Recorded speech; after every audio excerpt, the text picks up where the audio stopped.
Et après, en mauvais élève, j'en ai un assez récemment qui me vient en tête, c'est Oumar Sy. Mais je vais préciser.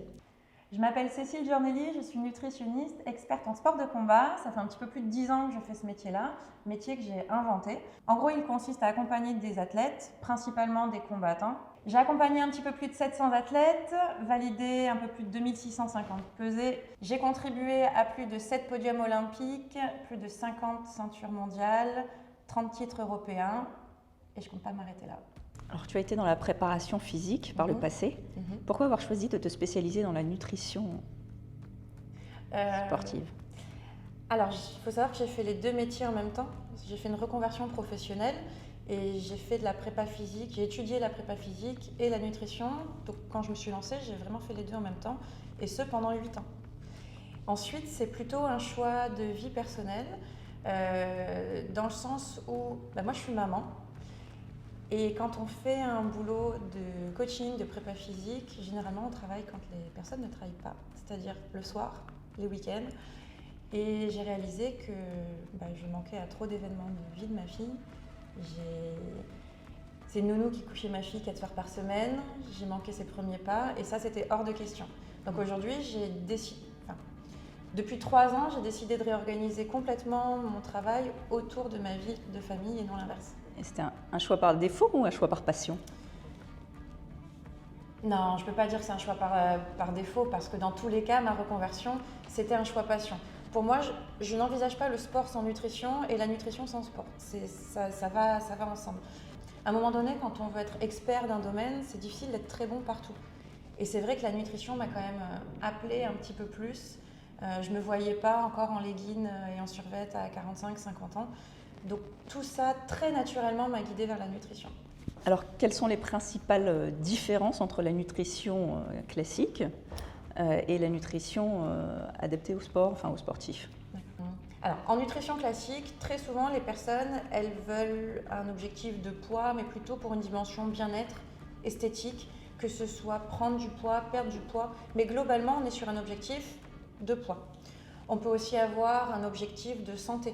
Typiquement, des personnes qui ont des maladies ou qui vont rentrer dans un bloc opératoire. Donc ça, c'est une forme de nutrition aussi. Tandis que la nutrition sportive, on vient améliorer les performances.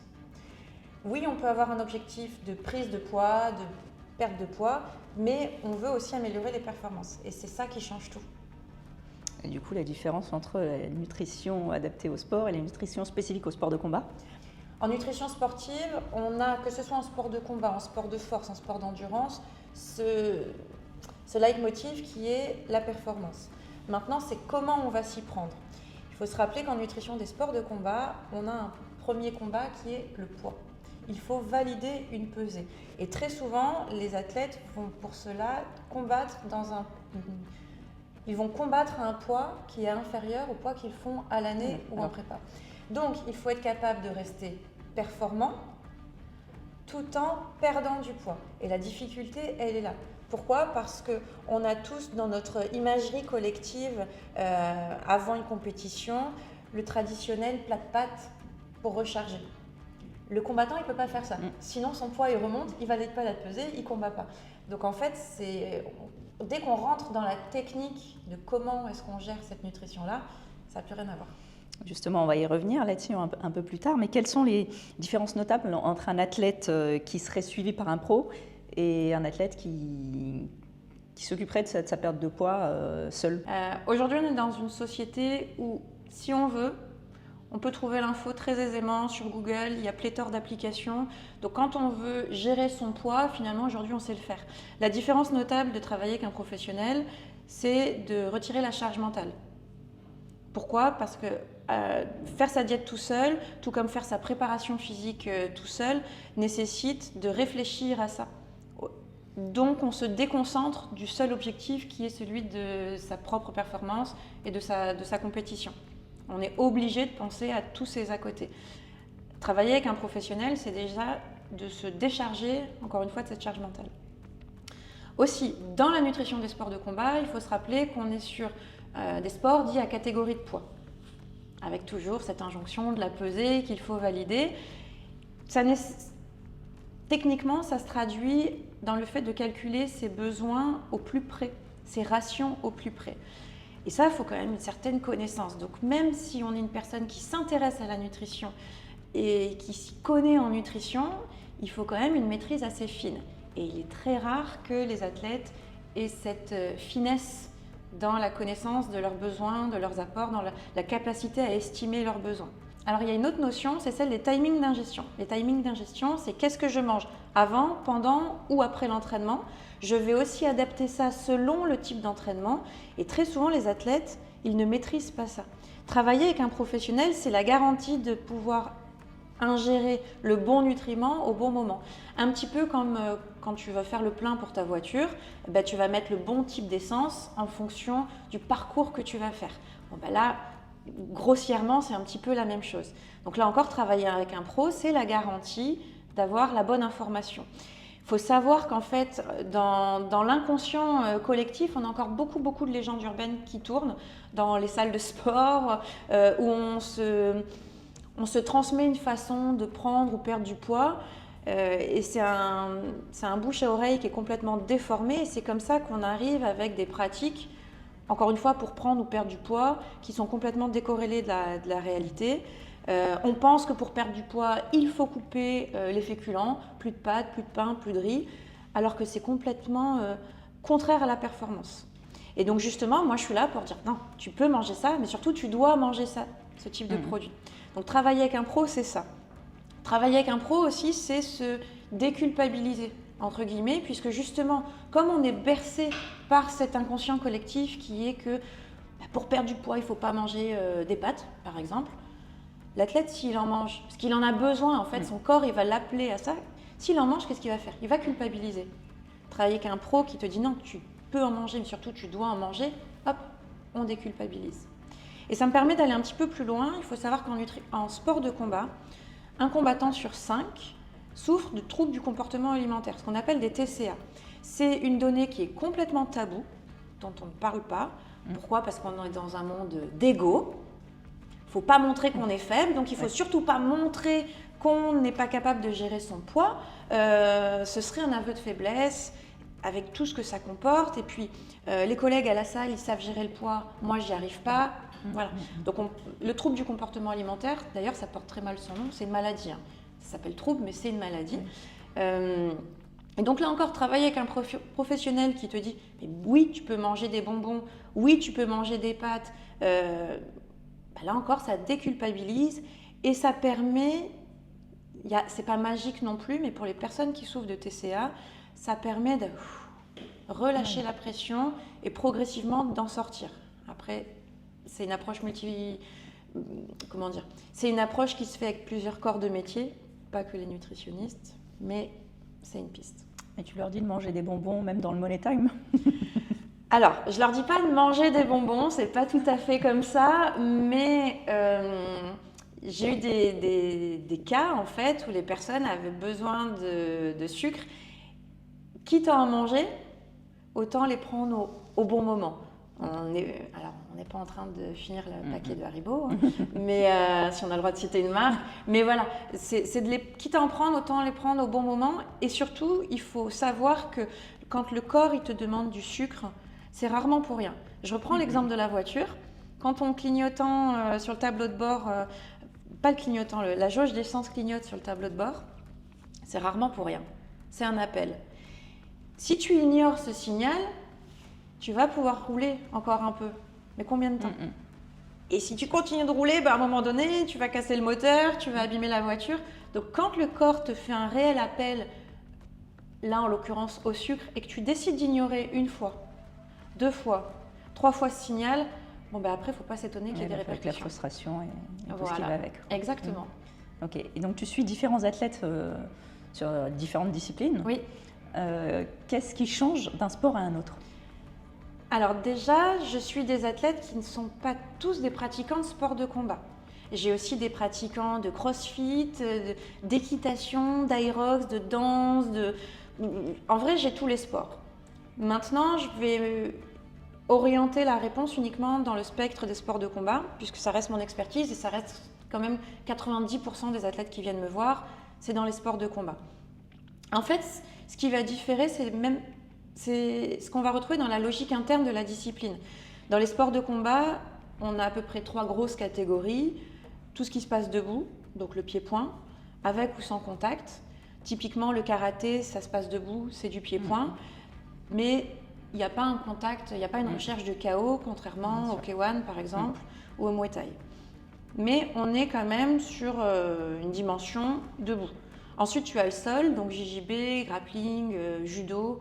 Donc là, on est sur des sports de préhension.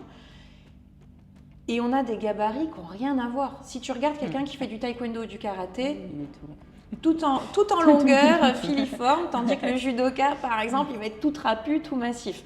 Donc là, tu vois déjà que les qualités physiques requises n'ont rien à voir. Autant l'un, on va être dans une recherche vraiment d'explosivité, de vitesse, que l'autre, bien sûr, il va avoir besoin d'explosivité, de vitesse, mais la force est primordiale parce qu'on doit tenir les saisies, les étranglements, ce qu'un karatéka ou quelqu'un qui vient du taekwondo n'a pas besoin de faire. Et ensuite, tu as les sports mixtes, le MMA principalement, où on va mélanger toutes ces dimensions et on doit avoir une lecture du combat qui est beaucoup plus importante. Donc si on regarde en fait les logiques internes des disciplines, ça a une répercussion sur la prépa physique, sur la planification et donc derrière sur la nutrition. Exemple, un combat de MMA, main event, 5 fois 5 minutes, sans arrêt du juge, c'est pas la même chose, encore une fois, qu'un karatéka où à chaque coup, l'arbitre arrête le combat pour donner le point. Oui, bien sûr. Donc il y a une micro-récupération. Et en fait, techniquement, ça se traduit comment? Ça se traduit que dans les stratégies, si on prend les stratégies de perte de poids, on a aussi, encore une fois, dans la logique interne de la discipline, dans le MMA, on a des cultures de perte de poids assez impressionnantes, de reprise de poids aussi, ce qui est permis par des pesées la veille du jour de compétition. Tandis qu'un judoka, il peut avoir une pesée la veille, mais le jour de la compétition, il peut avoir une pesée aléatoire. Et s'il dépasse d'un certain pourcentage son poids de pesée, il ne combat pas. Donc en fait, si tu veux, c'est vraiment...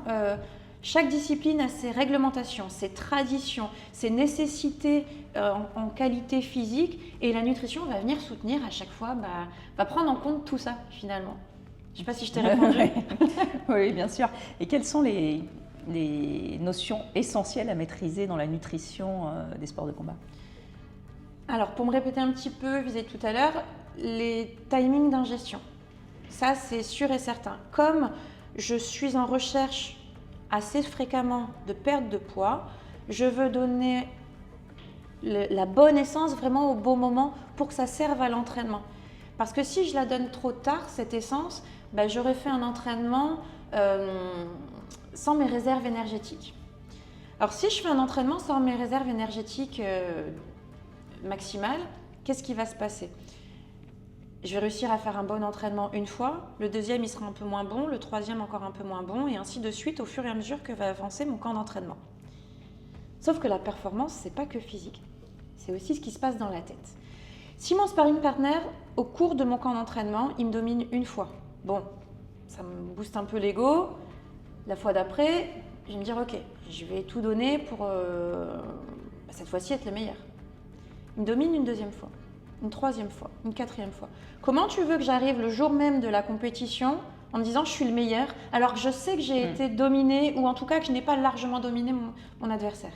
Donc ça, c'est hyper important que la préparation physique, il n'y ait pas de coup de mou, déjà. Et en sport de combat, encore une fois, puisqu'on est en recherche de perte de poids, je ne peux pas faire la perte de poids de monsieur et de madame tout le monde. C'est ce que je te disais en amont, aujourd'hui tout le monde sait perdre du poids. Mais rester performant, rester avec des bonnes sensations, avoir la meilleure composition corporelle, c'est-à-dire le meilleur ratio masse grasse, masse maigre, ça c'est plus difficile. Éviter de perdre au maximum sa masse musculaire, ça c'est plus difficile. Est-ce que tu travailles en collaboration avec un préparateur mental justement par rapport à tout ça? Alors moi, il y a une notion de psychologie aussi là-dedans. Donc, Je travaille avec le staff de l'athlète, c'est-à-dire qu'en consultation, je vais toujours lui demander s'il a un entraîneur, s'il a un préparateur physique, s'il a un ostéo, un kiné, préparateur mental aussi.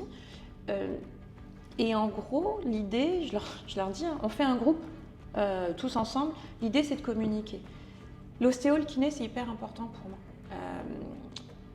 Voire presque plus important que le préparateur mental. Parce qu'en fait, il va m'indiquer s'il y a des inflammations à certains... La nutrition, il faut savoir qu'aussi, et c'est là où je voulais en venir sur un autre point, on a de la prévention des blessures, ce qu'on appelle la prophylaxie, prévention, gestion des blessures. Et donc ça, c'est un travail en symbiose avec préparateur mental, préparateur physique, pardon, kiné, ostéo. Donc c'est vraiment une prise en charge holistique de l'athlète. Voilà.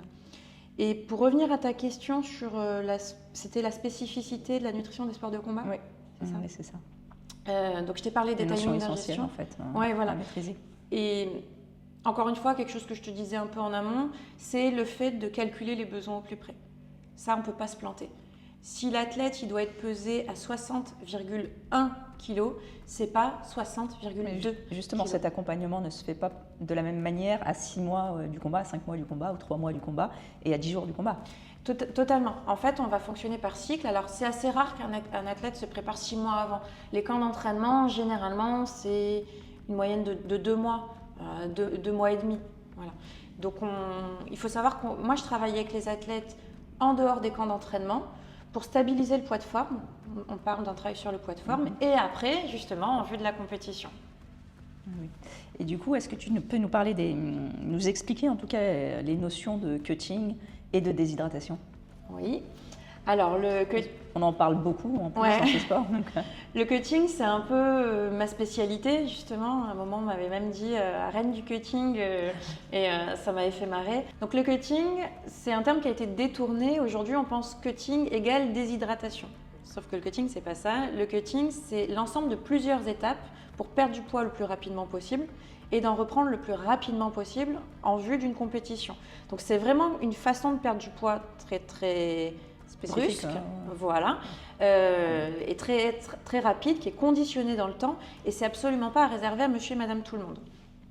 Donc, ce cutting, on va retrouver plusieurs étapes. La première, c'est de la perte de poids sur la masse corporelle, c'est-à-dire du poids que l'on va perdre uniquement via l'alimentation. C'est une diète, c'est un régime, si tu veux. Ensuite, tu as une étape qui est optionnelle, c'est ce qu'on appelle de l'hyperhydratation. Donc, c'est un protocole très précis, très encadré, où l'athlète va boire beaucoup d'eau, jusqu'à 10% de son poids par jour en eau. Donc, admettons qu'un athlète il soit à 70 kg, il va boire jusqu'à 7 litres d'eau par jour. Donc, c'est quelque chose qui est très, très encadré. Donc, ça, c'est une étape qui n'est pas appliquée par tous les athlètes, mais c'est une étape qui existe. Ensuite, on a la fameuse étape de déshydratation. Donc là, tu comprends que la déshydratation, c'est juste un bout du cutting. C'est juste une étape du cutting. Donc là, on va perdre du poids sur la masse hydrique via la transpiration. Donc sauna, bain, combinaison de sudation. On a là encore plusieurs protocoles qu'on peut mettre en place. Ces protocoles, ça dépend du poids qu'on veut perdre, ça dépend du matériel qu'on a à disposition, ça dépend de la force mentale de l'athlète. Alors, je précise mon propos, on a des athlètes, c'est des tueurs sur le ring, dans la cage, mais certaines méthodes, c'est pas fait pour eux. Le bain notamment, ils ne veulent pas en entendre parler, et voilà. Donc c'est vraiment, ça nécessite une force mentale particulière. Et la dernière étape, c'est ce qu'on appelle la reconstitution. C'est là où justement, on va essayer de reprendre le plus de poids possible, notamment sur l'eau qu'on a perdue, parce qu'il ne faut pas être déshydraté longtemps, et sur la masse corporelle. Et quels sont les bénéfices et les risques justement de ces trois pratiques, du coup hyperhydratation, déshydratation et cutting? Alors, les bénéfices, le bénéfice principal, c'est de revenir plus lourd que le poids de pesée. Donc, il faut savoir que sur des disciplines comme la lutte, tous les sports de préhension dont je te parlais et les sports mixtes, avoir 500 grammes, voire 1 kg de plus, ça joue. Dans le game plan, dans la stratégie, ça joue. Maintenant, ce sont des techniques que l'on emploie peu, justement, dans le taekwondo, dans le karaté, dont je te parlais tout à l'heure, parce qu'il n'y a pas besoin, il n'y a pas de recherche de chaos. Donc, encore une fois, c'est par discipline, c'est ce qu'on appelle une stratégie. C'est une stratégie de poids. Tout comme un athlète, quand il va au combat, il a un game plan, il a une stratégie. La nutrition, elle va venir soutenir ça. Donc, l'avantage prioritaire, c'est de reprendre du poids. Mais attention, il faut le faire de façon raisonnée. Revenir lourd pour être lourd, ça n'a aucun sens. Puisque l'autre conséquence, c'est d'avoir une une très mauvaise digestion la nuit, une mauvaise récupération donc dans la nuit qui précède le combat, donc aucun intérêt. Et les désavantages, les inconvénients principaux, c'est simple, c'est assez souvent c'est mal fait. Donc les athlètes, qu'est-ce qu'ils vont faire? Ils vont essayer de perdre du poids le plus possible sur la masse corporelle, et ce qui reste, ils vont dire ok, je vais le perdre sur l'eau, un peu au petit bonheur la chance. Donc ils vont aller puiser au maximum dans leur réserve hydrique. Il faut savoir qu'être déshydraté de 1%, c'est perdre en capacité physique et cognitive, donc cérébrale, jusqu'à 10%. C'est donc énorme. C'est énorme. 1% de déshydratation égale 10% de baisse de performance. Donc ça, c'est énorme. Et on a des athlètes qui vont jusqu'à des 7-8% de déshydratation. Je te laisse faire le calcul, parce que c'est proportionnel. Okay. Donc, il faut savoir que plus on est déshydraté longtemps, plus ça laisse des traces dans le corps. Un corps, il a besoin jusqu'à 48 heures en vrai pour bien reconstituer ses réserves hydriques. Ce temps-là, nous ne l'avons jamais. L'athlète, s'il est pesé la veille pour combattre le lendemain, on peut avoir 24 heures pour reconstituer. 36 heures si la pesée, elle a eu tôt la veille, et si l'athlète il est en main event, c'est-à-dire c'est le dernier combat de la soirée, je peux avoir jusqu'à 36 heures. Mais tu peux constater qu'il n'a jamais les 48 heures requises. Donc, on a toujours des athlètes qui, même s'ils reconstituent au mieux, ils ne reconstituent jamais de façon optimale. Et donc, dans l'idéal, quelle perte d'hydratation il faudrait pour être au mieux de sa performance? C'est pour ça que moi, j'essaye d'avoir un discours où, oui, on va appliquer ces méthodes parce qu'on a un intérêt, mais de le faire de façon raisonnée. C'est-à-dire que si mon athlète il va jusqu'à des 8-9% de déshydratation, c'est sûr que je n'aurai pas le temps. Maintenant, moi, je vais tenir en compte l'athlète. J'ai beaucoup parlé de protocole, mais attention, tous mes protocoles sont adaptés aux athlètes que j'ai. Je ne vais jamais adapter un protocole à un athlète qui n'a jamais fait de cut, justement, complet. Je ne vais pas tout de suite lui proposer un 6-7% de déshydratation. Je tiens compte de son expérience, je tiens compte de la date de combat que j'ai. Si j'ai 2 mois et demi pour faire un poids, ce n'est pas la même chose que si j'ai une short notice et que j'ai 2-3 semaines pour le préparer. Donc ça, en fait, je suis navrée. Je sais qu'à chaque fois, j'ai pas un discours type, il n'y a pas de dogme. Ce que je sais, c'est que j'adapte en fonction de la personne que j'ai face à moi. Parce qu'avant d'avoir un athlète, j'ai un être humain. Et donc, je vais toujours adapter le protocole en fonction de la personne. Mais voilà, donc les avantages, comme je te disais, c'est de revenir un peu plus lourd. Le risque principal, c'est la baisse de performance et surtout de se mettre en danger. On a des athlètes, ils font n'importe quoi, faut dire ce qui est. Certains, ils se mettent en danger de mort. S'il y a des organisations, tu regardes le ONE FC pour le MMA, qui a changé son règlement, bon après, on y croit pas à voir, parce qu'il y a aussi d'autres choses, mais nous, on joue le jeu. Moi, j'ai des athlètes qui sont au ONE FC, en tout cas, on joue le jeu. Il y a des tests d'hydratation qui sont faits pour éviter justement des trop grosses déshydratations. Voilà, donc... D'accord. Et dans le MMA, justement, il y a le circuit amateur qui se développe de plus en plus. La pesée ne se fait pas le même jour, enfin, c'est pas comme sur le circuit professionnel. Tout à fait. Quels conseils tu peux leur donner à ces combattants amateurs? Alors, dans le circuit amateur, c'est vrai, il y a encore peu de temps, la plupart de ceux qui venaient me voir, ils étaient pesés le jour J. On commence maintenant à avoir des amateurs qui sont quand même pesés la veille et qui veulent pour autant mettre en place les pratiques de déshydratation, etc. Généralement, ce sont des personnes qui font ça avec le cœur, mais il faut se rappeler que leur quotidien, ce n'est pas celui d'un athlète de haut niveau qui s'entraîne 1 à 2 fois par jour. Ils ont leur taf, les enfants. Donc, tu vois, l'idée, c'est qu'on pourrait finalement avoir les mêmes méthodes, mais moi, je ne leur recommande pas. Donc, pour te répondre à savoir qu'est-ce que je leur donne comme conseil, déjà, c'est pas s'éloigner du poids de forme. Le poids de forme ne doit pas être trop éloigné du poids de pesée. On combat aller à 2 kg au grand maximum de son poids de pesée. On évite au maximum les régimes, on évite au maximum tout ce qui est déshydratation pour pas avoir cette pression-là.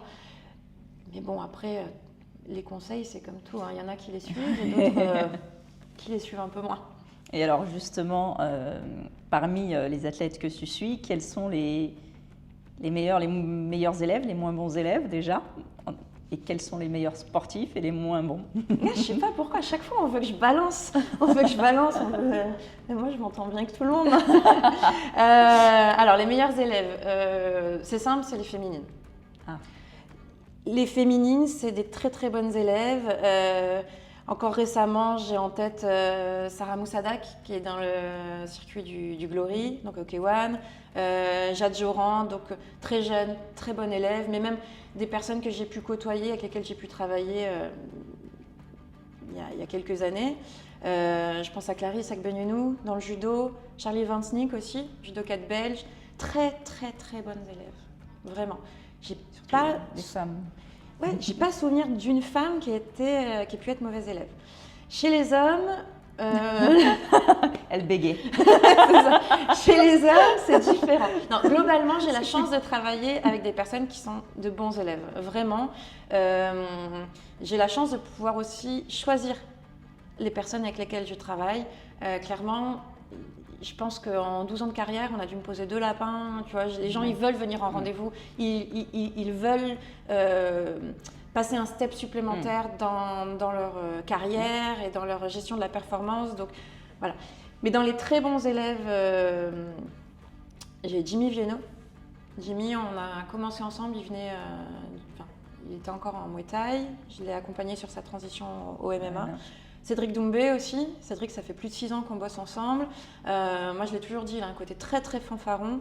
Mais à un moment donné, je pense que voilà, les plus grands champions, il n'y a rien sans rien. Ils ne sont pas là par hasard, donc c'est qu'il y a du taf derrière. Et ce, malgré l'image qui peut être véhiculée. J'ai eu d'assez bons élèves chez les masculins. Et après, en mauvais élève, j'en ai un assez récemment qui me vient en tête, c'est Oumar Sy. Mais je vais préciser. C'est pas un mauvais élève, mais en tout cas, il n'a pas tout écouté. Et en fait, quand on fait le débrief lors de notre première collaboration ensemble, moi, je fais toujours un débrief après les combats pour savoir qu'est-ce qui a fonctionné, pas bien fonctionné, qu'est-ce qui peut être amélioré. Enfin, comme un coach, en fait, ferait ça. Et donc, je constate qu'en fait, il a mangé des bonbons pendant son régime. Et finalement... Il l'a avoué. Oui. Faut t'avouer.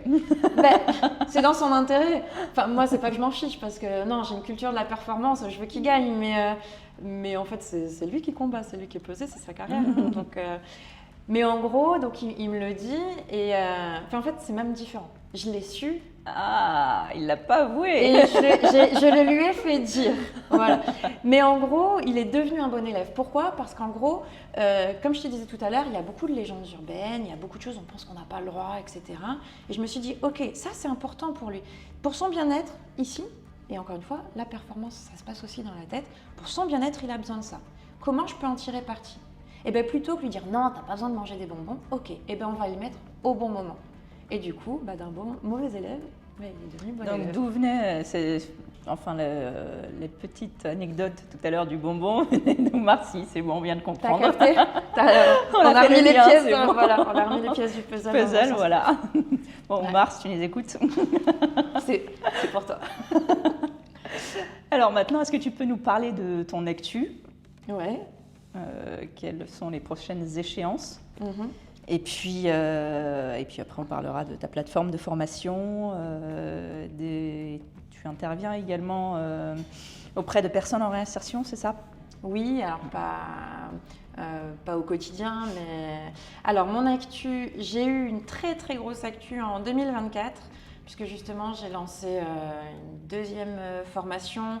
J'ai continué à consolider beaucoup de choses. J'ai beaucoup de personnes qui sont venues me demander. Donc, j'avais plus assez de créneaux disponibles pour les prendre. Donc, j'ai pris une équipe avec moi que j'ai formée de A à Z pour continuer ces prises en charge. En gros, l'idée... pour travailler avec toi, du coup ? Oui, c'est ça. En gros, l'idée, c'est vraiment de... C'est une victoire d'ailleurs, hein, parce qu'encore une fois, moi ça fait plus de 10 ans que je suis là. Il y a 10 ans, les personnes qui venaient, c'était des personnes plutôt en fin de carrière ou qui avaient 30-35 ans passés. Aujourd'hui, la plupart des gens que j'ai en consultation, ils ont la vingtaine. Ils ne sont pas encore pros. Donc là, c'est vraiment une satisfaction personnelle d'avoir contribué à changer cette vision de la nutrition. de l'impact de la nutrition dans, dans la performance, dans la carrière de quelqu'un. C'est en parallèle de l'explosion du MMA aussi en France. Oui, mais après, attention, parce qu'on a pas mal parlé de MMA, je ne suis pas spécialisée MMA. Ouais. Moi, je suis spécialisée en sport de combat. Donc, j'ai beaucoup de gens qui viennent du MMA, c'est certain, mais j'ai beaucoup de gens qui viennent du JJB, j'ai beaucoup de gens qui viennent du judo, j'ai beaucoup de gens qui viennent du kickboxing. Donc, il y a l'explosion du MMA, mais les autres sports, ils étaient là avant. En France, on a une tradition des sports de combat qui est quand même énorme. On est à je ne sais plus combien de festivals des arts martiaux. Enfin, on a une tradition, vraiment une appétence des sports de combat en France qui a toujours été là. Donc le MMA, effectivement, là, ça connaît une émergence plus, on va dire. Mais j'étais là avant. J'espère y être encore après. Mais voilà, donc vis-à-vis de l'actualité, moi, c'est de continuer à consolider ce changement dans les mentalités, aussi lutter contre les légendes urbaines, comme j'ai pu te dire. Et ça, en effet, ça se passe à travers des formations, de la communication, les réseaux sociaux aussi. Je pense qu'à force de montrer que c'était possible, à force d'éduquer, j'ai une notion... Moi, j'aime transmettre, je suis bavarde, je suis passionnée et j'essaye de vulgariser aussi tout ça. Et je pense qu'à force, on prend conscience que on peut manger plus de choses, on n'est pas obligé tout le temps de se brider, d'être tout le temps frustré. Voilà. Ça reste des régimes, mais bon, si on peut les rendre un peu plus smooth. Et justement, dans ta vie de tous les jours, toi, tu fais des régimes, tu fais des diètes, tu fais des... Alors moi, écoute, non, je ne fais pas de régime, j'ai pas besoin. Déjà, je ne vais pas combattre, mais moi en fait, non, je ne vais pas combattre Omar. Mais après, moi j'ai fait de la compétition très longtemps, hein. J'ai fait plus de 15 ans de compétition quand j'étais plus jeune. Ça vient pas de nulle part, hein, les sports de combat. Moi je suis tombée dans, c'est vrai que quand je me suis présentée, je ne l'ai pas dit, mais je suis tombée dans la soupe petite. J'ai 20 ans de karaté derrière moi. J'ai des années, alors en loisir, hein, de kick, de MMA, enfin tu vois, j'ai pas vu de la lumière et je suis rentrée, quoi, c'est mon kiff. Et ça fait, je crois, 20 ans, je fais le même poids. Allez, j'ai peut-être pris 2-3 kilos après avoir accouché, mais je le vis très très bien, tu vois, donc j'ai pas besoin. Mais c'est parce que je connais mon corps. Oui. Et je sais ce dont il a besoin, donc en fait, j'ai une régulation naturelle, j'ai pas besoin de faire de régime. Et dernière question, ouais. Quel est ton lien avec MMA Skills? Comment tu les as connus, comment tu as connu MMA Skills et quel est ton rapport à MMA Skills? Oui, alors justement, je te disais que je continuais à pratiquer des sports de combat pour moi. À un moment donné, j'ai eu peu de temps à cause du boulot qui prenait beaucoup d'ampleur. Donc j'ai pris des cours particuliers avec un pote qui s'appelle Chaban. Chaban, si tu nous regardes. Et en fait, Chaban et Nabil se connaissent et tout naturellement, ça s'est fait. Et avec Nabil, ça a très vite matché. J'ai vu que c'était un projet simple et ambitieux.